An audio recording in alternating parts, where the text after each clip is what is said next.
Hello बच्चों, कैसे हो आप सभी लोग। तो आज के इस सेशन में हम करंट इलेक्ट्रिसिटी वाला जो चैप्टर है उसके सभी के सभी जो क्वेश्चंस हैं वो कर लेंगे। क्वेश्चन इन द सेंस जो आपके लास्ट में दिए होते हैं, जो सोल्ड वाले क्वेश्चंस हैं उसको तो मैंने लेक्चर के बीच में ही करा दिए, जो अभी अपने पूरे किए। जो लास्ट में जो एक्सरसाइज के क्वेश्चंस हैं उनको निपटा देते हैं ताकि आपके कई कंसेप्ट भी ठीक तरीके से स्ट्रॉन्ग हो जाए, है ना। कई क्वेश्चन आते हैं जो 1 मार्क के 2 मार्क के क्वेश्चन होते हैं, वो ज्यादातर यहीं से पूछे जाते हैं। तो देखिए क्वेश्चन नंबर 1 आपको तो स्क्रीन के ऊपर दिखाई दे रहा होगा। क्या बोल रहा है, एक रेजिस्टेंस आर है, उसके हमने 5 इक्वल पार्ट्स कर दिए हैं। तो भैया ये था और इसके 5 इक्वल पार्ट कर दिए, 1 2 3 4 5 हो गया ना। तो 5 इक्वल पार्ट कर दिए गए हैं और इन टुकड़ों को फिर क्या किया गया है, पैरेलल में कनेक्ट किया गया है। तो मैं मान लेता हूं कि इनिशियली जो इसका रेजिस्टेंस है वो कितना है, 5R है। मैं मान रहा हूं, आप चाहो तो R मान सकते हो। वैसे क्वेश्चन में R ही गिवन है, लास्ट में वो रेशियो पूछा गया तो उससे ज्यादा फर्क नहीं पड़ेगा कि आप क्या सोचते हो, ठीक है। तो जो दिया गया है वही मान लेते। तो इसका रेजिस्टेंस कितना है, R। अब ये देखो, ये 5 रेजिस्टेंस नहीं हो गए क्या, 1 2 3 4 और 5, इस तरीके से नहीं हो गया क्या। और जब सबको जोड़ा जाएगा, क्योंकि सीरीज में है तो कितना आ रहा है, R, तो यानी हर एक की वैल्यू कितनी हो गई, R/5 हो गई, सीधी सी बात है। यानी ये जो रेजिस्टेंस है उसको कितने का हो गया, R/5। अब हर रेजिस्टेंस को, यानी इसने बोला इन टुकड़ों को फिर किस में जोड़ा गया है, पैरेलल कॉम्बिनेशन में। और जो इनका इक्विवेलेंट आ रहा है यानी पैरेलल का, वो R' आ रहा है। तो इसकी वैल्यू कितनी है, R/5। अगले की भी कितनी है, R/5। इस तरीके से सबकी R/5 है। और मैंने बोला था जब सबकी वैल्यू सेम हो, सभी रेजिस्टेंस की, और पैरेलल में हो, तो उनका जो इक्विवेलेंट आएगा वो R' है। यहां पर कितना है, R', तो वो आता कितना है, 5 का डिवाइड कर दो, जितने हैं उतने का डिवाइड करते हैं, सब इक्वल है ना। इसलिए जैसे 10 के 3 है, 10 के कितने हैं, 3 है, और वो किस में जुड़े हैं, पैरेलल में। तीनों सेम है ना 10 के, तो 3 का भाग दे दो। 4 होते 4 का दे दो, 5 होते 5 का दे दो, सिंपल है। तो एक की वैल्यू कितनी है, R/5, और उसमें कितने का भाग दे दो, 5 का। तो जो R' आया वो कितना आ जाएगा, R/25। रेशियो किस चीज का पूछा है, R/R' का, R/R' का, R/R' की वैल्यू कितनी है, R/25। तो 25 ऊपर चला जाएगा, तो आंसर कितना आएगा, 25:1, या 25/1 या 25। आपका ऑप्शन डी जो है वो करेक्ट हो जाएगा। क्वेश्चन नंबर 2 की ओर बढ़ते हैं। ये पूछ रहा है कौन सा जो चीज है वो पावर को रिप्रेजेंट नहीं करता है। बेसिकली फॉर्मूला पूछ रहा है, कौन सा फॉर्मूला पावर का नहीं है। अगर आप ऑप्शन भी देखोगे तो ही समझ जाओगे। जैसे पहला ऑप्शन दे रखा है I²R, यस, पावर के 3 फॉर्मूले मैंने सिखा रखे हैं। कौन कौन से, IV, फिर है I²R, तीसरा है V²/R। उसके अलावा देख लो, पहला यस होगा, दूसरा IR² नहीं होता है, सीधी सी बात है। VI होता है या IV भी होता है, लास्ट वाला V²/R होता है। तो इसके अंदर कौन किसको रिप्रेजेंट नहीं कर रहा है, कौन सा नहीं कर रहा है, सेकंड वाला ऑप्शन नहीं कर रहा, IR²। R का स्क्वायर नहीं आता, I का स्क्वायर आता है, ठीक है। अब देखिए कोई बल्ब है और उसके ऊपर जो रेटिंग है वो कितना है, 220 वोल्ट 100 वाट। देखिए ये जो रेटिंग लिखी हुई है ना, इसका अलग मतलब है। जैसे ये बल्ब हो गया अपने पास में, ठीक है, और इसके ऊपर कुछ अलग से रेटिंग लिखी हुई है, कितना, 220 वोल्ट, 220 वोल्ट और 100 वाट। इसका मतलब है अगर हम 220 वोल्ट की करंट सप्लाई करेंगे तो इसकी पावर कितनी ये डेवलप करेगा, 100 वाट की पावर डेवलप करेगा। कुल मिलाकर इतना से बात है। जब इसको 110 वोल्ट पर मतलब इसको जब 110 वोल्ट देंगे तब इसके द्वारा कितनी जो पावर है वो काम में ली जाएगी, या कितनी पावर खर्च करेगा। जब ये 110 वोल्ट से कनेक्टेड है, 220 पे होता है, देखो रेटिंग का मतलब ये 220 के ऊपर जब इसको लगाया जाएगा तो कितने पावर डेवलप करेगा ये, 100 वाट की। लेकिन जब आधा कर दिया, शायद 110 कर दिया ना जी, तो पहले अपन इसका रेजिस्टेंस निकाल लेते हैं। तो P = होता है V²/R, ये फॉर्मूला होता है। तो पहले अपन क्या निकाल लेते हैं, R, क्योंकि R नहीं बदलेगा, R तो दोनों जगह क्या रहने वाला है, सेम। तो R = आएगा V², V का स्क्वायर करो तो V कितना दिया हुआ, 220, तो 220 × 220, डिवाइड बाई 100, तो दोनों जीरो गए मेरे ख्याल से। तो जो आर आया वो कितना आएगा 22 इंटू 22 ओम ही लिख रहा हूं मैं, वैसे 484 आएगा बट ऐसे ही रखते हैं क्योंकि यही चीज मुझे दूसरे वाले के अंदर काम में लेनी है। तो अब जब पावर कितनी कंज्यूम करेगा, जब 110 वोल्ट कर दिया तो आएगा वी स्क्वायर अपॉन आर। तो वी स्क्वायर का मतलब हो गया 110 गुना 110 डिवाइड बाई 22 इंटू में 22। ध्यान से देख लो, इससे जब ये चीज कटेगी, किससे कितनी बार कट रही है, 2 बार कट रही है ना, 11 दूनी 22, 0 0 को अलग ले लो तो 11 गुना 100 डिवाइड बाई 22 गुना 22, 2 बार कटेगा, ये भी 2 बार कटेगा, तो आएगा कितना 25 वाट। तो पावर कितनी हो जाएगी 25 वाट रह जाएगी। ठीक है, अब अगला जो क्वेश्चन है क्वेश्चन नंबर 4, उसको आप देख लीजिए क्या बोल रहा है। वो बोल रहा है कि दो कंडक्टिंग वायर है जो सेम मटेरियल से बने हुए हैं, लेंथ सेम है और डायमीटर भी क्या सेम, यानी दोनों का रेजिस्टेंस सेम है। R is equal to rho l by a, rho depend करता है मटेरियल पे और मटेरियल भी क्या है, दोनों का सेम ही है। पहले उनको सीरीज में जोड़ा जाता है, फिर पैरेलल कॉम्बिनेशन में जोड़ा जाता है। तो उस पूछा क्या गया है, जो सीरीज और पैरेलल है उनमें दोनों में जो हीट डेवलप हो रही है उनका रेशियो क्या है। तो पावर का, बेसिकली पावर का ही पूछा गया है, क्योंकि हीट क्या होती है, देखो सर पावर होती है हीट अपॉन टाइम या वर्क डन अपॉन टाइम। तो सर जो हीट आएगी वो आ जाएगी P इंटू में T। सर पावर का रेशियो निकाल दो, टाइम तो दोनों को भी सेम मिल लगेंगे अपन, अगर जब अपन हीट देख रहे हैं सेम टाइम तक की देख पाएंगे। यानी पावर का रेशियो चाहिए, पावर किस में चाहिए, सीरीज में चाहिए, और पावर किस में चाहिए, पैरेलल में चाहिए। तो P क्या चाहिए, पावर चाहिए, किस में, सीरीज में भी चाहिए और पैरेलल में भी चाहिए। तो पावर के कई फॉर्मूले हैं, पावर के कई फॉर्मूले, एक फॉर्मूला तो है कि आई स्क्वायर आर वाला फॉर्मूला है, एंड दूसरा जो फॉर्मूला है वी स्क्वायर अपॉन आर वाला फॉर्मूला है।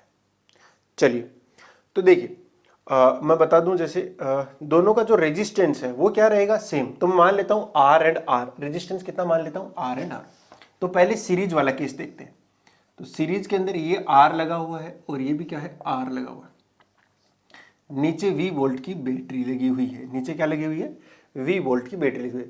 तो ये कितनी पावर लेगा P1 और ये कितनी पावर लेगा P2। अपन P नेट निकाल देते हैं। अभी करंट सेम नहीं रहे, हाँ करंट भी सेम रहेगी वैसे इन दोनों में, सीरीज है ना। ठीक है सर, तो करंट क्या रहने वाली है, I रहने वाली, करंट से ज्यादा, लेकिन करंट आएगी कितनी वो भी तो निकालने का सवाल है। तो करंट कितनी आएगी, उससे अच्छा है कि मेरे पास पोटेंशियल है, कितना है पोटेंशियल, इसके अक्रॉस कितना पोटेंशियल मिलेगा V/2, इसके अक्रॉस कितना मिलेगा V/2। सिंपल है ना, इसके अक्रॉस कितना मिलेगा V/2, इसके अक्रॉस V/2। क्योंकि पहले आई कैलकुलेट करूंगा, 2 बार कैलकुलेशन क्यों करूं मैं, तो वो V वाला फॉर्मूला लगा दूंगा। तो जो पावर इन सीरीज आई है वो दोनों के अक्रॉस आ जाएगी, दोनों का सम तो करना ही पड़ेगा, सीधी सी बात है कि नहीं, पावर निकालनी पड़ेगी। तो इसके अक्रॉस जो पावर आ रही है वो कितनी आ जाएगी, V स्क्वायर अपॉन आर। लेकिन ये V नहीं है ना, फॉर्मूला जो होता है पावर का V स्क्वायर अपॉन आर है, लेकिन ध्यान से देखिए V नहीं है, तो कितना हो जाएगा V square by 4R plus में V स्क्वायर बाई 4R, कितना बनेगा V स्क्वायर अपॉन में 2R बन जाएगा। ये किसकी आ गई है, सीरीज की। अब अगर मैं पैरेलल का कंपेयर करना चाहूं तो पैरेलल में क्या होगा, ये भी R और ये भी R। जब ऐसा है तो क्या होगा बेटा, मतलब V वोल्ट की बैटरी से तो जोड़ना ही पड़ेगा, सीधी सी बात है। तो इस बार दोनों के अक्रॉस पोटेंशियल डिफरेंस कितना मिलेगा, V मिलेगा, इसमें भी V मिलेगा, नीचे वाले में भी V मिलेगा। तो जो पावर इन पैरेलल आ रही है वो कितनी आ जाएगी, पहले में आ जाएगी V square upon R plus में V स्क्वायर अपॉन आर, क्योंकि रेजिस्टेंस तो सेम ही है, मतलब इन दोनों का, और पोटेंशियल डिफरेंस भी क्या है, सेम। तो कितना आएगा 2V square upon R, sorry but ये आपको बात समझ में आ गई होगी। अब क्या चाहिए, रेशियो चाहिए, एंड रेशियो किस किस का चाहिए, सीरीज और पैरेलल का। तो ऊपर रख लेते हैं सीरीज, नीचे रख लेते हैं पैरेलल। तो सीरीज के अंदर पावर कितनी थी, V स्क्वायर अपॉन में 2R divide by 2V square upon में R। तो अब मेरे ख्याल से V स्क्वायर अपॉन R गया, 2 से 2 जाएगा, 1/4 आ रहा है मेरा, 1/4 option C is correct answer हो गया। ठीक है, क्वेश्चन नंबर 5 क्या बोल रहा है, देखिए जरा। कोई इलेक्ट्रिक सर्किट है, उनमें किसी 2 पॉइंट के बीच पोटेंशियल डिफरेंस मेजर करने के लिए अपन वोल्टमीटर को कैसे लगाते हैं। तो वोल्टमीटर को हमेशा पैरेलल कॉम्बिनेशन में लगाते हैं। देखिए मैं आपको बता दूं, वोल्टमीटर को जब लगाया जाता है तो जो आइडियल वोल्टमीटर होता है उसका रेजिस्टेंस बहुत ज़्यादा हाई होता है या इनफाइनाइट होता है। जैसे ये रेजिस्टेंस है और इसमें अपन पैरेलल में क्या लगा देंगे, वोल्टमीटर। अब देखो जैसे इधर से करंट आएगी तो करंट आएगी यहां से ये मेजर कर लेगा, लेकिन अगर कुछ करंट आ रही है और कुछ इसमें से चली जाएगी तो जितना आना चाहिए था उतना वो रीड नहीं कर पाएगा, क्योंकि कुछ करंट इसने भी ले ली। पहले तो पूरी करंट इसमें से जा रही थी तो एक्चुअल से थोड़ा कम दिखा सकता है क्योंकि करंट क्या हो गई है, कम हो गई। बट अगर हम इसका पोटेंशियल डिफरेंस मतलब रेजिस्टेंस बहुत बड़ा करते हैं, बहुत बड़ा करते हैं, तो ये करंट ले पाएगा क्या, नहीं लेगा। फिर सारी की सारी करंट कहां से चली जाएगी, यहां से चली जाएगी और वो फिर ठीक तरीके से रीडिंग दिखाएगा। एक बात और बता देता हूं मैं, जो एमीटर होता है उसको हम सीरीज में लगाते हैं और उसका आइडियल रेजिस्टेंस 0 रखते हैं ताकि कोई भी जो करंट आ रही है वो कम ना हो जाए, क्योंकि पहले रेजिस्टेंस जितना है उससे बढ़ सकता है अगर सीरीज में लगाएंगे। तो अपन चाहते हैं कि एमीटर का रेजिस्टेंस कम से कम हो और वोल्टमीटर का ज्यादा से ज्यादा हो। तो अपन इसी तरीके से डिजाइन करते हैं इन चीजों को। जो गैल्वेनोमीटर होता है, गैल्वेनोमीटर बेसिकली करंट को बताता है कि यहां पे करंट है कि नहीं है, चाहे कम से कम होगी तब भी वो करंट को बता देता है। तो गैल्वेनोमीटर से अगर वोल्टमीटर बनाना है तो कैसे बनाते हैं वो अपन स्कूल मिलाकर इसका रेजिस्टेंस बहुत ज्यादा हाई कर देते हैं, अलग प्रोसेस है, इसके अंदर नहीं जाना है। लेकिन याद रखिए वोल्टमीटर को पैरेलल कॉम्बिनेशन में लगाते हैं और एमीटर को सीरीज में। वोल्टमीटर का जो रेजिस्टेंस होता है बहुत तगड़ा होता है, हाई होता है, एमीटर का रेजिस्टेंस बहुत कम होता है या 0 होता है आइडियल केस के अंदर। क्वेश्चन नंबर 5 हो गया। इसके बाद अपन चलते हैं क्वेश्चन नंबर 6 की ओर। ये बोल रहा है एक कॉपर का वायर है जिसका रेडियस है 0.5 mm, रेडियस नहीं है डायमीटर दे रखा भैया। डायमीटर कितना है, डी लिख देता हूं मैं, 0.5 mm मिलीमीटर। रेडियस इससे भी आधी हो जाएगी तो मैं रेडियस लिख रहा हूं r is equal to 0.25 into में मिली को 10 की पावर 3 लिख दो मीटर। मुझे सारा कुछ SI में ही चाहिए, ठीक है ना, ताकि मेरे को कैलकुलेशन में ज्यादा दिक्कत ना रहे।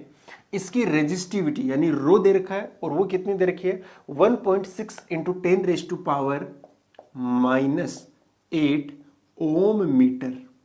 ठीक है जी, ये इसकी रेजिस्टिविटी आ गई। और 10 ओम रेजिस्टेंस का वायर बनाने के लिए अपने को लेंथ कितनी रखनी चाहिए, तो यानी R की वैल्यू दे दी 10 ओम। पूछा गया है L की वैल्यू क्या होनी चाहिए। बहुत सिंपल क्वेश्चन नहीं है, क्या है भैया, R इज इक्वल टू होता है रो L अपॉन में A। Sir R is equal to row का तो सर मुझे पता है कितना होता है, 1.6 इंटू 10 की पावर -8 इंटू में, अच्छा सर R गिवन ही है ना तो इसकी जगह रख दीजिए 10 इंटू में सर L।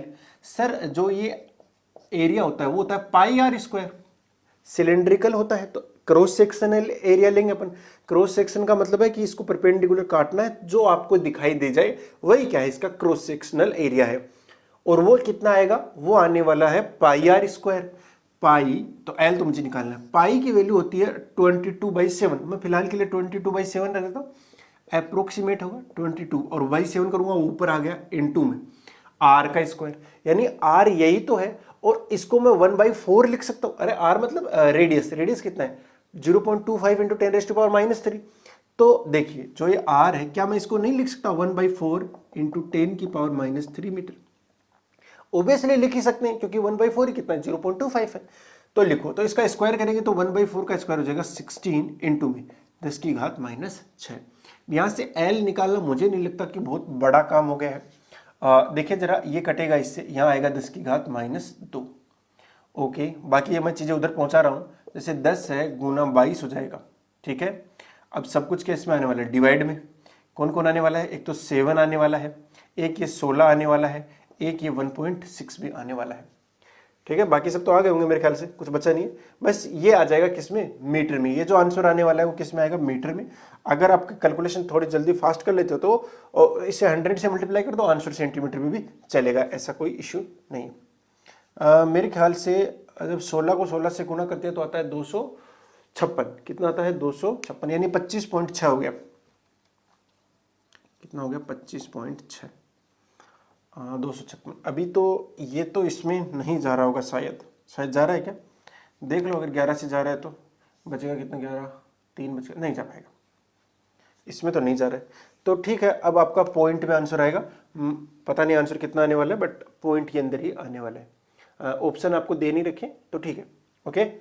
हाँ, बट कुल मिलाकर आपका ये आंसर आ जाएगा। देखो एग्जैक्ट कैलकुलेशन नहीं हो पा रही है, या तो आपको कैलकुलेटर का यूज करना पड़ेगा या कुछ और, बट करना ऐसे ही है कुल मिलाकर। ठीक है सर। अब बोल रहा है यदि इससे डबल डायमीटर का क्या ले लें, वायर लें, यानी डायमीटर ज्यादा कर लेंगे तो रेजिस्टेंस क्या है, कम हो जाएगा। और वो रेजिस्टेंस कैसे कम होगा, देखो अगर आर है, नीचे आर का स्क्वायर है, तो डायमीटर डबल कर दिया मतलब रेडियस भी डबल कर दी। अगर रेडियस डबल कर दी तो ये 2 गुना हो गया, 2 गुना होगा तो कुल मिलाकर नीचे 4 आएगा, तो रेजिस्टेंस 4 गुना कम हो जाएगा। तो आप आंसर में सीधा भी लिख सकते हो कि रेजिस्टेंस जो है वो 4 गुना कम हो जाएगा, 4 टाइम्स रिड्यूस हो जाएगा। यानी अगर पहले 100 है तो बाद में कितना हो जाएगा, 25 रह जाएगा। ठीक है। अब देखिए ये अगला जो है वो ओम्स लॉ पे है, क्वेश्चन नंबर 7। ये बोल रहा है कि किस पोटेंशियल डिफरेंस और जो करंट है वो दे रखे, जैसे 0.5 एम्पियर है 1.6 के ऊपर, ऐसे दे रखा है। आपको ग्राफ बनाने के लिए बोल रहा है ना, तो आपको ग्राफ शायद बनाना आता होगा, और रेजिस्टेंस की वैल्यू कैलकुलेट करवा रहा है। कर लेते हैं वो, तो एवरेज लेना पड़ेगा मेरे ख्याल से, कोई नहीं। तो देखो इस तरीके से आपको एक स्केल बनानी पड़ेगी। इधर मैं क्या ले लेता हूं, आई ले लेता हूं, इधर क्या ले लेता हूं, V V equal to I R. अब देखिए आई जैसे 0.5, फिर यहां पर 1, फिर यहां पर 1.5, फिर 2, फिर 2.5 और 3 तक जा रहा है क्या, नहीं 13 नहीं 3 4 तक जा रहा है। ठीक है। और इधर वी ले लेता हूं मैं, इधर लेता हूं 3, फिर 6, फिर 9, फिर 12 है, फिर 15। देखते हैं कहां तक बनता है। जैसे 0.5 पे है 1.6, तो 1.6 कहां जाएगा, उसके बीच में से आएगा, यहां से कहीं, पहला पॉइंट आ गया। दूसरा क्या है, जब 1 वोल्ट है तो आएगा 3.4। देखो होनी चाहिए थी 3.2, लेकिन 3.2 से थोड़ी ज्यादा हो रही है 1 वोल्ट करते ही। नहीं, एक मिनट, करंट डबल नहीं, पोटेंशियल को डबल करते ही करंट डबल होनी चाहिए थी, लेकिन पोटेंशियल जो डबल से ज्यादा करने पर जाकर डबल हुआ है, यानी रेजिस्टेंस बढ़ रहा है, वो टेम्परेचर के साथ बढ़ता भी है, वो इससे पता लग रहा है।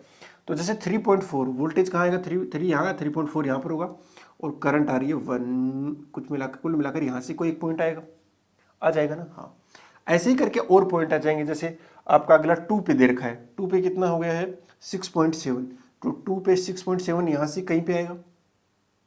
ठीक है, इस तरीके से कुछ एक ग्राफ बनने वाला है, वो ऑलमोस्ट कैसा बनेगा, स्ट्रेट लाइन बनेगा।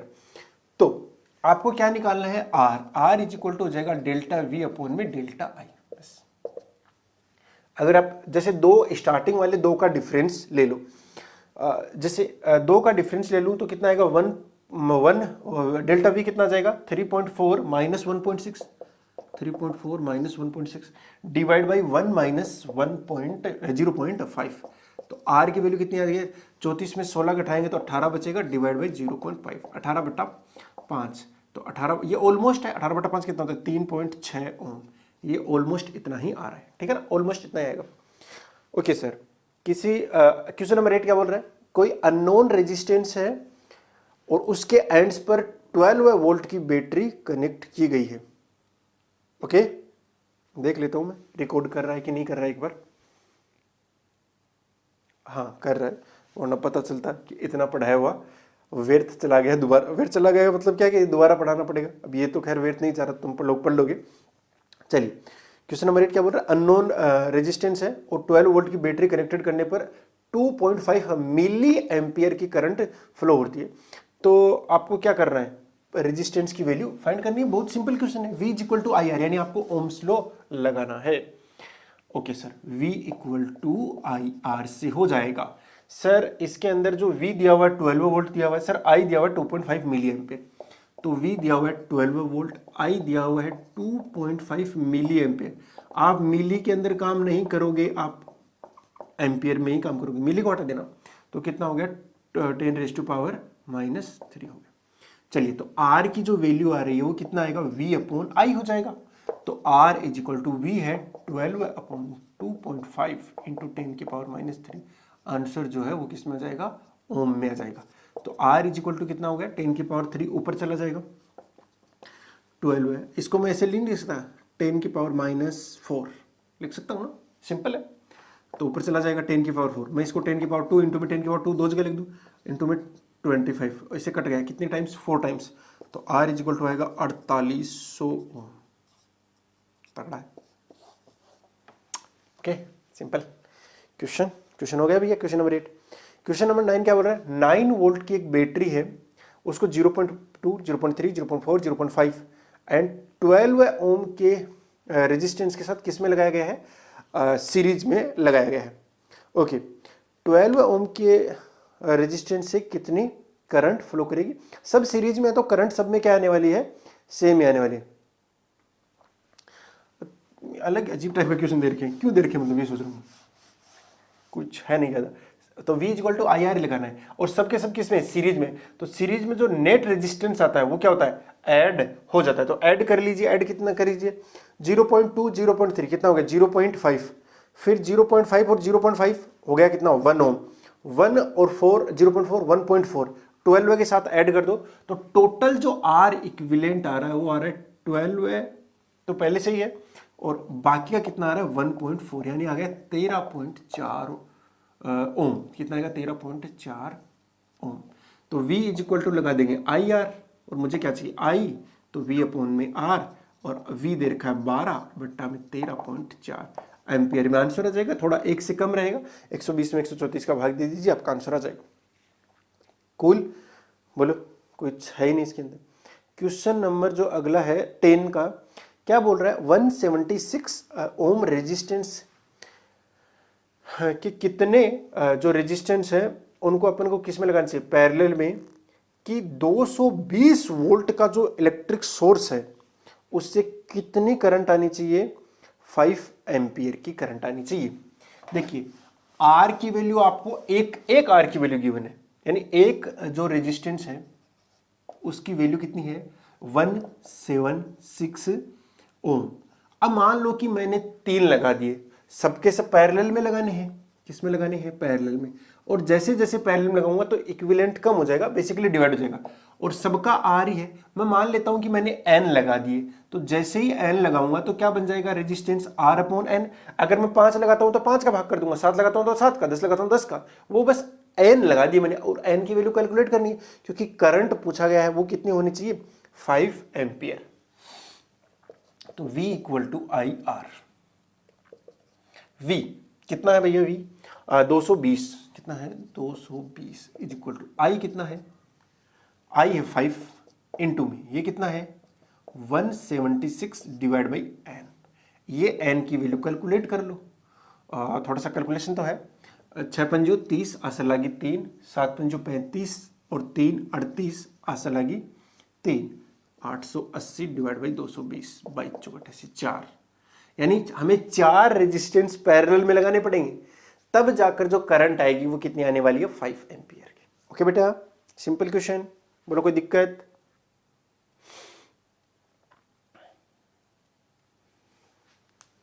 अगला क्वेश्चन देखिए, क्वेश्चन नंबर 11 कि 6 ओम के 3 रेजिस्टेंस हैं, उनको अपन किस तरीके से कनेक्ट करें कि जो नेट रेजिस्टेंस आए वो 9 ओम का आए या 4 ओम का आए।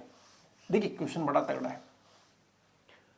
पहला जो क्या है कि अपन को इक्विवेलेंट 9 ओम का बनाना है, और 6 ओम के कितने रेजिस्टेंस ऐसे दे रखे हैं क्या? 3। कितने हैं? 3 ही रेजिस्टेंस है मेरे पास। 6 ओम के कितने रेजिस्टेंस है? 1, 2 और 3। ये भी 6 का, ये भी 6 का, ये भी 6 का। अब मुझे 9 बनाना है। कितना बनाना है? 9। सर देखिए 6 से आंसर ज्यादा आ रहा है, 6 से आंसर ज्यादा आ रहा है, तो सर 2 को लगा दो सीरीज में, लगा दीजिए 6 और 6, तो सर इनका बन जाएगा 12, लेकिन 12 चाहिए नहीं, तो मैं क्या करूं मैं? 3 ही तो है। तो किसी एक के साथ क्या कर देता हूं, जैसे ये दे रखा है, ये भी 6 का और ये भी 6 का। अब देखो जरा ध्यान से, देखो ये दोनों पैरेलल में हो गए, तो 6 और 6 कितना देंगे? 3 देंगे ना, और 3 6 के साथ सीरीज में, टोटल कितना हो गया? 9 हो गया। मुझे 9 बनाना था, बन चुका है 9। अगला जो है मुझे कितना बनाना है? 4 ओम बनाना है मेरे ख्याल से। यस, मुझे 4 ओम बनाना है। तो अगर मैं 2 को सीरीज में रखूं, यानी 6 ओम और 6 ओम, और अगर मैं इसको पैरेलल में लगाने की कोशिश करता हूं तो कितना बनेगा? देख लेते हैं एक बार, हो पाता है कि नहीं वो तो अलग बात है, बट देख तो सकते ही। देखिए 6 और 6 बन जाएगा 12, 12 का 6 के साथ देख लेते हैं। मुझे चाहिए कितना, 4 ही चाहिए ना, यस। तो 12 गुना 6 बट्टे 18 हो जाएगा, कट गया 3, 4 यार है बस आंसर। यानी अगर मुझे 4 ओम बनाना है तो 2 को सीरीज में लगाऊंगा और उनके साथ एक तीसरा पैरेलल में।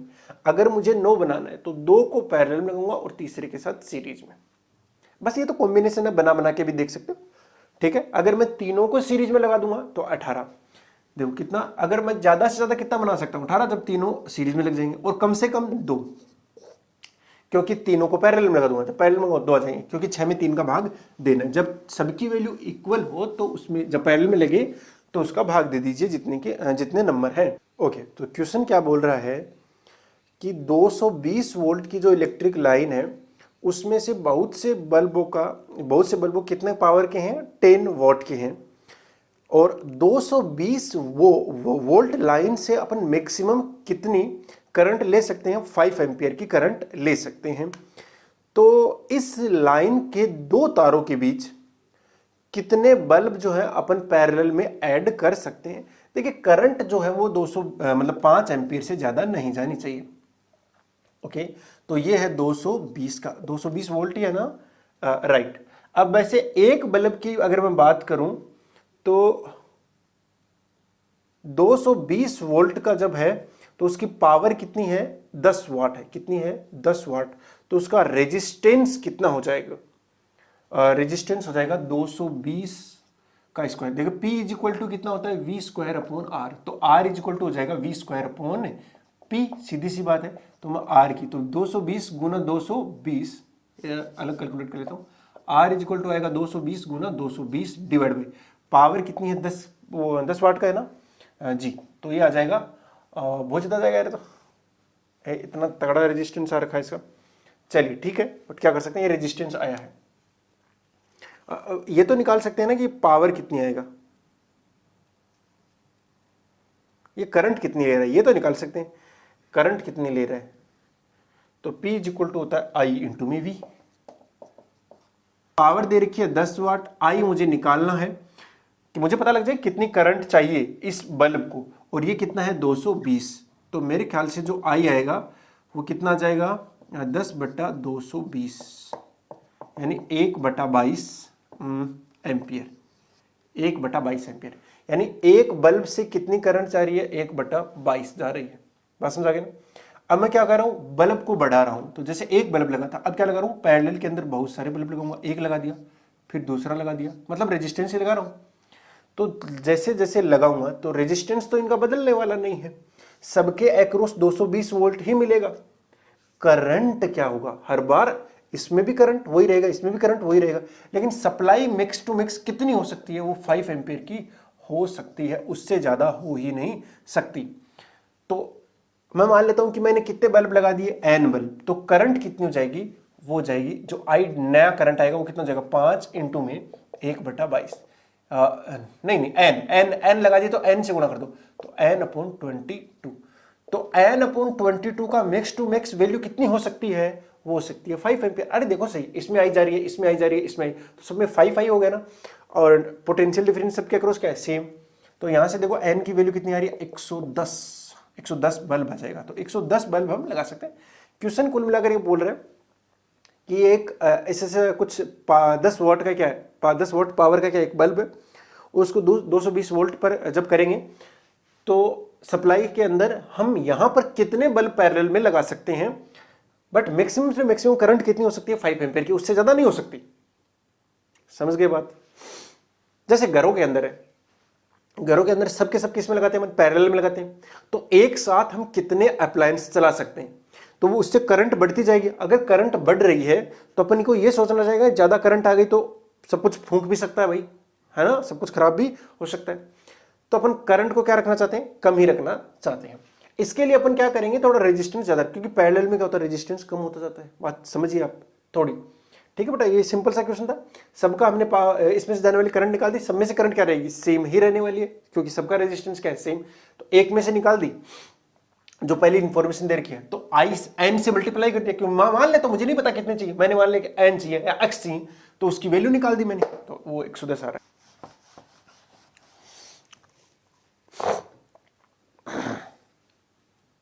क्वेश्चन नंबर 13, कोई इलेक्ट्रिक क्या बेटा फर्नेस है कि दो प्रतिरोधक जो अपनी कोइल्स हैं उनकी ए एंड बी की बनी, इनमें प्रत्येक का जो रेजिस्टेंस है वो 24 ओम है। इन्हें पृथक पृथक श्रेणी में यानी सीरीज में एंड पैरेलल में संयोजित करके उपयोग किया जाता है। जो फर्नेस है वो 220 वोल्ट सोर्स से कनेक्टेड है।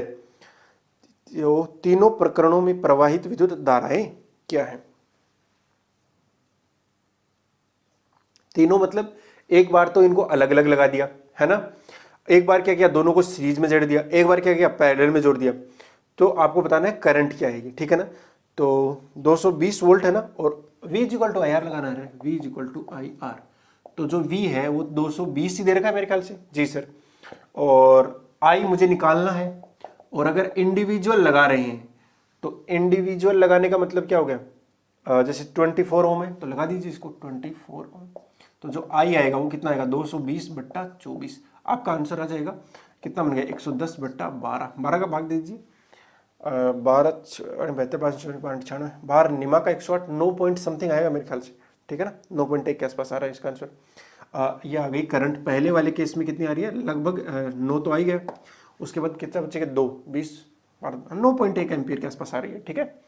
ओके सर, तो अगला जो क्वेश्चन है, मतलब जब हम सीरीज में कनेक्ट करेंगे तो आर की वैल्यू हो जाएगी इस बार 48। कितनी हो जाएगी 48, यानी करंट हो जाएगी इससे आधी हो जाएगी, बेसिकली इससे क्या हो जाएगी आधी। तो दूसरा जब सीरीज में लगाएंगे, ये तो क्या था सेपरेट सेपरेट अलग अलग, तो इस बार जो आएगा वो कितना जाएगा 220 बटा रेजिस्टेंस डबल हो जाएगा, वो कितना हो जाएगा 48। तो यानी करंट क्या हो जाएगी इससे आधी हो जाएगी। करंट आधी कर दो तो 91 का आधा कितना होगा 4.45 कितना आ रहा है 4.55 आ जाएगा क्या, शायद इतना आएगा, लगभग इतना आएगा। ओके ठीक है। और अगर मैंने इनको पैरेलल में कनेक्ट किया तो क्या होगा भैया, तो जो आर बन जाएगा वो आधा बन जाएगा, यानी 12 ओम बनने वाला है। इसके अंदर जो आर बना था वो डबल हो गया था 48 ओम। ओके सर, तो यहां जो करंट आएगी वो इसकी डबल आ जाएगी, क्योंकि मुझे क्या करना 220/12 कितना आएगा 18.2 एम्पियर। बस खत्म, क्वेश्चन ही खत्म। क्वेश्चन नंबर 14 क्या बोल रहा है, 3 सर्किट है और उनमें जो 2 ओम का रेजिस्टेंस है उसने कितनी पावर कंज्यूम करी है, उसका हमें को तीनों में कंपैरिजन करना है। पहला जो क्वेश्चन है उसके अंदर बोल रहा है 6 वोल्ट की जो बैटरी है उसके अंदर 1 ओम और 2 ओम का सीरीज कॉम्बिनेशन है, ठीक है बेटा। देखो पहला जो है 6 वोल्ट की बैटरी, ये 6 वोल्ट की बैटरी हो गई, और इधर कौन है 1 ओम, और इधर कौन है 2 ओम, 1 ओम एंड 2 ओम, ठीक है। सीरीज में अपन को बताना है कि जो 2 ओम है उसके अक्रॉस कितनी पावर आ रही है। तो P equal to I square R से निकाल देंगे। सबसे पहले I निकाल दो, I हो जाएगा V अपॉन में R इक्विवेलेंट, तो V की वैल्यू 6 है और R इक्विवेलेंट दोनों को ऐड कर दो तो 3, तो I इक्वल टू कितना आ गया 2 एम्पियर। तो जो पावर आएगी 2 ओम के अक्रॉस वो कितनी आ जाएगी भैया, I स्क्वायर इंटू में R होता है, ये फॉर्मूला पता है ना, ये तो I यानी 2 का स्क्वायर इंटू में R कितना है 2, कितना आएगा 4 8 हो जाएगा, कितना आएगा 8 वाट। कितनी आ रही भैया 8 वाट। बढ़िया है, सब पहला हो चुका है, पहला पार्ट। दूसरा पार्ट क्या बोल रहा है, दूसरा पार्ट बोल रहा है आपका 4 वोल्ट की बैटरी है और उसमें क्या है 12 और 2 ओम का क्या है पैरेलल कॉम्बिनेशन है। 4 वोल्ट है, इस बार वोल्टेज कम हो गया है। ये 4 वोल्ट की बैटरी हो गई और 2 रेजिस्टेंस लगे यहाँ पर, एक है 2, एक तो 2 हो गई होगा क्योंकि 2 का निकालना है अपने को, और एक है 12 ओम। तो देखो इसमें तो मुझे कुछ करना ही नहीं है क्योंकि इसके अक्रॉस पोटेंशियल डिफरेंस कितना आएगा जितना बैटरी का है, तो P इज इक्वल टू होता है V स्क्वायर अपॉन में R, तो P is equal to V square, V का स्क्वायर कर दो तो 4 का स्क्वायर बट्टा R, R कितना है 2, तो 16/2 8 वाट आएगा। देख रहे हो यहाँ 6 वोल्ट ने भी 8 वाट दे रहा है, यहाँ 4 वोल्ट ने भी कितना दे रहा है 8 वाट दे रहा है। चलो अगला क्वेश्चन क्या बोल रहा है, 2 इलेक्ट्रिक लैंप है, इनमें से एक का रेटिंग जो है वो कितना है 100 वाट 220 वोल्ट और दूसरे का रेटिंग है 60 वाट 220 वोल्ट। देखिए रेटिंग का मतलब लिखा हुआ है, जैसे 220 वोल्ट लिखा है, इसका मतलब है इसको जब ये 220 वोल्ट की सप्लाई दी जाएगी उस टाइम पर जो ये पावर कंज्यूम करेगा वो 100 वोट करेगा। सिंपल सी बात है बस, और कुछ नहीं है। रेटिंग इसीलिए उसके ऊपर लिखी जाती है, और हर अप्लायंस पे रेटिंग लिखी जाती है। आप अपने घरों में जितने भी अप्लायंसेस हैं, फ्रिज, कूलर, इसी सब के ऊपर आपकी क्या लिखी होती है, रेटिंग लिखी हुई होती है। विद्युत जो सर्किट है उसमें वो पैरेलली कनेक्टेड है, और जो मतलब सप्लाई है वो कितना है, 220 वोल्ट का ही है। तो कितनी करंट ले रहा है ये पूछा गया क्वेश्चन है। तो पहला इधर है और दूसरा इधर है, दोनों पैरेलल है। और जो सोर्स है भैया, है ना, मैं इधर लिख देता हूं सोर्स, और वो सोर्स कितने का है, 220 वोल्ट का ही है। Okay sir. पहले की लिखा है 100 वाट 220 वोल्ट, दूसरे का 60 वाट 220 वोल्ट। तो सिंपल है ना, जब दोनों का 220 पे ही लगा रखें तब तो कुछ करने की जरूरत ही नहीं है। पी इसमें से जाने वाली करंट निकाल लो और इसमें से जाने वाली करंट निकाल लो, और दोनों को क्या कर दो, ऐड कर दो, क्योंकि इस बार अपन को सोर्स भी उतना ही दे रखा है जितने का रेटिंग है। बहुत बढ़िया सर। तो जैसे पहले का निकालता हूं मैं, पहले का तो P इज इक्वल टू कितना होता है, आई इंटू मी वी होता है। पावर कितनी दे रखी है भैया, पावर दे रखी है 100, आई मुझे निकालना है, यानी I1 आ जाएगा। V कितना है, V है 220, तो जो I1 आएगा वो कितना आएगा भैया, 10/22 एम्पियर। चलो सर बढ़िया। तो I2 कितना आ जाएगा, वो आ जाएगा सर 60 वाट की रेटिंग है उसकी, 2/220 कितना आएगा, 6/22 एम्पियर। तो जो नेट करंट आने वाली है आई नेट, वो कितनी आ जाएगी, I1 प्लस में I2, I net is equal to, I1 कितना है भैया 10/22 प्लस में 6/22 कितना हो गया, 16/22 एम्पियर। ये वाली आ जाएगी, बस आंसर हो गया। 16/22 अब निकालते रहिए कितना होता है। ठीक है जी। क्वेश्चन नंबर 16 अब बोल रहा है कि किसमें ज्यादा एनर्जी जो है वो कंज्यूम्ड होती है। पहला जो है 250 वाट का टीवी है जो कि 1 घंटे तक चलाया जाता है, या फिर 120 वाट का हीटर है जो 10 मिनट के लिए चलाया जाता है। बट यही है, एनर्जी निकालनी है ना, तो एनर्जी तो क्या होती है, पावर को टाइम से मल्टीप्लाई कर दो। अरे आपको पता है ना पावर क्या होता है, एनर्जी अपॉन टाइम। तो एनर्जी निकालनी है तो पावर को टाइम से मल्टीप्लाई कर दो। तो चलो पहले का निकाल लेते हैं, कितनी एनर्जी यूज में ले रहे हैं। तो पहले का जो एनर्जी है, कौन है, टीवी है ना, उसका निकाल रहा हूं, ई टीवी, वो आ जाएगा 250 वाट का है। बढ़िया है सर, वाट लिख देता हूं मैं यहां पर, इनटू में टाइम कितना है 10 घंटा, नहीं सॉरी 1 घंटा, कितना है 1 घंटा, 1H लिख देता हूं। तो कितना आएगा 250 वाट आवर, 250 वाट आवर। दूसरा जो है वो क्या है भैया, है क्या चीज, अपना हीटर है। तो EH लिख रहा हूं मैं, हीटर वो कितने का है, वो 120 का है, लेकिन 10 मिनट के लिए चलाया गया है। ओके 10 मिनट के लिए चलाया गया। क्वेश्चन तो सीधे रखा है, ये 250 वाट और उसको 1 घंटे तक चलाया गया है। ये 10 घंटे होना चाहिए तो पता नहीं, ठीक है। हाँ 1 घंटा, 1 घंटे में 1 घंटा है कि क्या है, 10 मिनट, 10 मिनट में कितने घंटे होते हैं, तो बट 60 का डिवाइड कर दो तो घंटा आ जाएगा, और ये वाट है। 6 का भाग दे दो, तो 6 का भाग दूंगा तो कितना आ रहा है, 220 वाट आवर। देख लो किसकी एनर्जी ज़्यादा रही है, टीवी की एनर्जी ज़्यादा रही, तो टीवी ने ज़्यादा एनर्जी कंज्यूम करी है, हीटर ने इतनी नहीं करी। क्वेश्चन में गड़बड़ी लग रही है मेरे को कि 10 मिनट की जगह 10 आवर होना चाहिए, ताकि ठीक है। दूसरे का देखो, पहले का तो पावर भी ज़्यादा, टाइम भी ज़्यादा, तो एनर्जी ज़्यादा होगा। दूसरे के अंदर पावर भी कम है, टाइम भी कम है। क्या बात कर रहे हो, बस शायद इन्होंने ये सोचा है कि बच्चे कंफ्यूज जाएंगे, 1 घंटा और 10 मिनट देंगे तो नहीं, टाइम का यूनिट सेम रखना है आपको, तो ठीक है। क्वेश्चन नंबर 17, 8 ओम रेजिस्टेंस का कोई इलेक्ट्रिक हीटर जो है वो 2 घंटे तक 15 एम्पियर की करंट लेता है। हीटर से जो डेवलप हीट हो रही है उसकी रेट क्या है। देखो ये क्या है, हीट ही तो है, हीट ये है, लेकिन वो रेट पूछ रहा है, यानी टाइम का डिवाइड करना है। तो बेसिकली क्या पूछ रहा है, वो पावर पूछ रहा है। देखिए हीट की रेट पूछ रहा है, वो हीट नहीं पूछ रहा है, हीट की रेट, यानी हीट की रेट क्या होती है, पावर। तो आपसे क्या पूछने की कोशिश कर रहा है, पावर। तो सिंपल क्वेश्चन है, आपको रेजिस्टेंस दे रखा है, टाइम दे रखा है, एम्पियर दे रखा है, सब तो दे रखा है। तो P इज इक्वल टू हो जाएगा I²R, कितना हो जाएगा, I²R हो जाएगा ना। मेरे को पता ही नहीं है टाइम क्यों दे रखा है इसने, क्योंकि रेट पूछा है। तो P is equal to, heat नहीं पूछा गया, हीट पूछता तो टाइम से मल्टीप्लाई करते, यानी एनर्जी जब पूछता, वो पूछ ही नहीं रहा है, वो भाई पावर पूछ रहा है, क्योंकि रेट पूछ रहा है वो। ठीक है बढ़िया है सर। तो I दे रखा है 15 एम्पियर, तो 15 को मल्टीप्लाई मतलब स्क्वायर इंटू में R दे रखा है 8 ओम का, आंसर वाट में आएगा।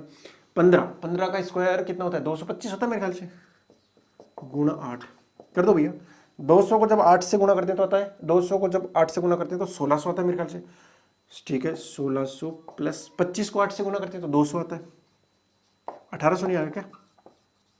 1800 वाट पर सेकंड, 1800 वाट पर सेकंड, ये पावर आ चुकी है। सिंपल था, कुछ था ही नहीं इसमें। ओके, क्वेश्चन नंबर लास्ट 18 का, ये सिंपल आपका स्टेटमेंट वाले क्वेश्चन है। देखो, पहला बोल रहा है कि जो लैंप होते हैं या बल्ब होते हैं उनके अंदर जो फिलामेंट होता है वो हम टंगस्टन का ही क्यों लेते हैं? तो इसलिए लेते हैं क्योंकि एक तो उसकी रेजिस्टिविटी जो होती है वो लो होती है और उसका जो मेल्टिंग पॉइंट होता है बहुत हाई होता है, ताकि वो उसको गलने नहीं देता है, मेल्ट नहीं होने देता है। हीट ज्यादा डेवलप होती है, पता है ना आपको। बल्ब बनाना है कि वो लाइट इमिट करेगा, अगर लाइट इमिट करेगा तो वो एकदम लाल बन जाता है, रक्त तप्त बन जाता है एक तरीके से, रेड हॉट बोलते हैं उसे। लेकिन फिर भी वो टूटना नहीं चाहिए ताकि मेल्ट नहीं होना चाहिए। हाँ, और वो एनवायरमेंट के साथ रिएक्शन ना करे, इसके लिए उसके अंदर अपन हीलियम या आर्गन की गैस फिल कर देते हैं। अगला क्वेश्चन, क्वेश्चन नंबर 2, अपन क्या है, ब्रेड टोस्टर जो होता है या आयरन होता है उसमें अपन प्योर कंडक्टर के जगह अलॉय का यूज करते हैं। अब ये जैसे ब्रेड टोस्टर है, आयरन है, इसके अंदर अपन किसका यूज करते हैं? निक्रोम का करते हैं, जो हीट ज्यादा डेवलप करते हैं। क्यों करते हैं? सवाल इनका ये है कि क्यों करते हैं। तो देखिए, इनका जो मेल्टिंग पॉइंट होता है वो एक तो हाई होता है। मेल्टिंग पॉइंट क्या होता है? हाई होता है। दूसरा, इनका जो रेजिस्टेंस होता है वो भी क्या होता है? हाई होता है, ताकि वो ज्यादा से ज्यादा हीट डेवलप कर पाए। ठीक है, बस हो गया। अगला जो क्वेश्चन है, जो आपके मतलब डोमेस्टिक जो जितने भी सर्किट्स होते हैं वो सीरीज में नहीं होते, सारे के सारे किस में होते हैं? पैरेलल में होते हैं। सीरीज में क्यों नहीं लगाते हैं? सीरीज में अगर हमने सभी को सीरीज में लगा दिया तो अगर एक खराब हुआ तो बाकी चलेंगे नहीं, तो अपन को ये नहीं पता चलेगा खराबी किसमें आई है, बस भाई, क्योंकि सर्किट ही ब्रेक हो जाएगा, फिर वो चल नहीं पाएगा। अगला जो है उसका अनुप्रस्थ काट का क्षेत्रफल, यानी जो क्रॉस सेक्शनल एरिया, उसके साथ कैसे डिपेंड करता है। तो जैसे जैसे एरिया बढ़ता है रेजिस्टेंस घटता है, ठीक है ना, तो इनवर्सली प्रोपोर्शनल होता है, व्युत्क्रमानुपाती होता है। जो ई वाला पार्ट है, अपन कॉपर और एल्यूमिनियम के तारों का प्रयोग क्यों करते हैं? कॉपर तो थोड़ा महंगा होता है, ज्यादातर अपन किसके लिए यूज करते हैं? एल्यूमिनियम का मोटर के अंदर कॉपर का, क्योंकि उनका रेजिस्टेंस क्या होता है? लो होता है, या ऐसे बोलूं मैं, उनकी कंडक्टिविटी बहुत ज्यादा होती है। आप तो ऐसे कहो, रेजिस्टिविटी बहुत कम होती है, बहुत कम होती है, और कंडक्टिविटी बहुत ज्यादा होती है। कंडक्टिविटी क्या होती है? बहुत ज्यादा होती है। इसके लिए अपन उनका यूज करेंगे, जिससे क्या होगा, सर्किट में जब करंट फ्लो करेगी तो बहुत ही कम हीट डेवलप कर पाते हैं वो, ठीक है ना, मतलब हीट ना के बराबर आती है। तार ज्यादा गर्म नहीं हो पाता है, लेकिन अगर तार गर्म होगा तो अपना ज्यादातर एनर्जी तो लॉस में ही चला जाएगा ना। अपन काम में ले, कुछ मोटर चलाना चाहते हैं, फ्रिज, कूलर, ये चीजें चलाना चाह रहे हैं, उसमें तो काम ही नहीं आ पाएगा फिर वो। बात सही है ना। ताकि हम ये चाहते हैं कि अपना लॉस क्या होना चाहिए, कम से कम। हाँ देखिए, कुछ ना कुछ लॉस तो जरूर होता होगा, नहीं होता ही है, क्योंकि प्योर तो वो भी नहीं है ना, यानी उनका रेजिस्टेंस भी जीरो तो नहीं है ना, लेकिन बहुत कम होता है, ठीक है ना। ठीक है बेटा, तो ये आपको समझ में आया होगा, सारे के सारे पॉइंट आपको समझ में आएंगे, वो भी अच्छे से समझ में आएंगे। और ये इसी के साथ अपना ये प्यारा सा जो चैप्टर है करंट इलेक्ट्रिसिटी वो समाप्त हुआ। अगला जो चैप्टर है वो है मैग्नेटिक वाला, उसको भी अपन फटाफट निपटा देंगे, ठीक है। इससे पहले आप इसको कंप्लीटली तैयार कर लीजिए। चलो बेटा, wishing you all the very best, मिलते हैं नेक्स्ट क्लास में, तब तक के लिए बाय, जय हिंद।